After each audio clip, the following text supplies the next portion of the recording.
होली रंगों और खुशियों का त्योहार होता है, पर अगर रंगों से ध्यान से ना खेला जाए तो स्किन रैशेस, एलर्जी, सांस लेने की बीमारियां या पेट की बीमारियां होने की संभावना बढ़ जाती है। ऐसे में गर्भवती महिलाओं को अपनी खास देखभाल रखने की जरूरत है। सबसे पहले और मोस्ट इम्पॉर्टेंट है कि मार्केट में जितने भी रंग या गुलाल आते हैं, सब में हैवी मेटल्स जैसे लेड या आर्सेनिक की मात्रा बहुत हाई होती है। ऐसे में ये मेटल स्किन से एब्जॉर्ब होके, सांस की नली के थ्रू इनहेल होके, गलती से इंजेस्ट होके हमारे ब्लड स्ट्रीम में पहुंच सकते हैं। ये हमारे ब्लड में पहुंच के प्लेसेंटा को क्रॉस करके बेबी को हार्म कर सकते हैं। इसलिए गर्भवती महिलाएं जितना हो सके हर्बल कलर्स, ऑर्गेनिक कलर या फूलों से बने रंगों का इस्तेमाल करें। दूसरी चीज है कि गर्भवती महिलाओं को बहुत जरूरी है कि वो गीली होली यानी पानी से खेले जाने वाली होली से बचें।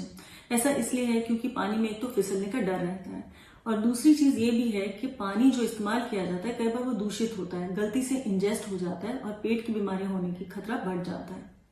तीसरी चीज जिसका ध्यान रखना चाहिए वो ये है कि भीड़ भड़क या क्राउडेड एरियाज को बिल्कुल अवॉइड करें। ऐसे मौसम में जब मौसम बदल रहा है, वायरल इन्फेक्शन होने की संभावना बढ़ जाती है। गर्भावस्था एक बॉडी की ऐसी स्टेट है जिसमें इम्यूनिटी लो होती है। ऐसे कंडीशंस में वायरल इन्फेक्शन होने का खतरा बढ़ जाता है। साथ ही साथ भीड़ भड़के में गलती से जाने अनजाने में चोट लग सकती है।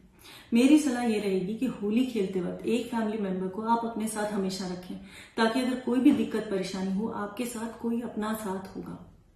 एक और चीज जो ध्यान रखने वाली बात है वो ये है कि होली के वक्त जब लार्ज स्केल में मिठाइयां बनती हैं तो मिठाइयां अडल्ट्रेटेड हो सकती हैं। ऐसी मिठाइयों से आपको बचना चाहिए। दूसरी चीज ये भी है कि जाने अनजाने में कोई उसमें भांग मिला सकता है, कोई सब्सटेंस से लेस कर सकता है। इसलिए किसी दूसरे के द्वारा दी गई गुजिया या ठंडाई को अवॉइड करना चाहिए। बाहर का मिठाइयों को अवॉइड करना चाहिए और घर की बनी हुई मिठाइयों का ही सेवन करना चाहिए। एक और चीज जिसका ध्यान रखना चाहिए वो ये है कि स्किन के ऊपर एक फिजिकल बैरियर बना के रखें। ये फिजिकल बैरियर या तो फुल स्लीव्ड कपड़ों के थ्रू बन सकता है या फिर बाद में तेल जैसे आलमंड ऑयल, सरसों का तेल लगा के आप अपनी बॉडी पे एक फिजिकल बैरियर बनाइए, ताकि वो रंग आपकी स्किन से एब्जॉर्ब ना हो सके, स्किन रैशेस और एलर्जीज होने की संभावना घट जाए। अगर इस तरह से ध्यान रखा जाएगा और ध्यानपूर्वक होली खेली जाएगी तो जच्चा बच्चा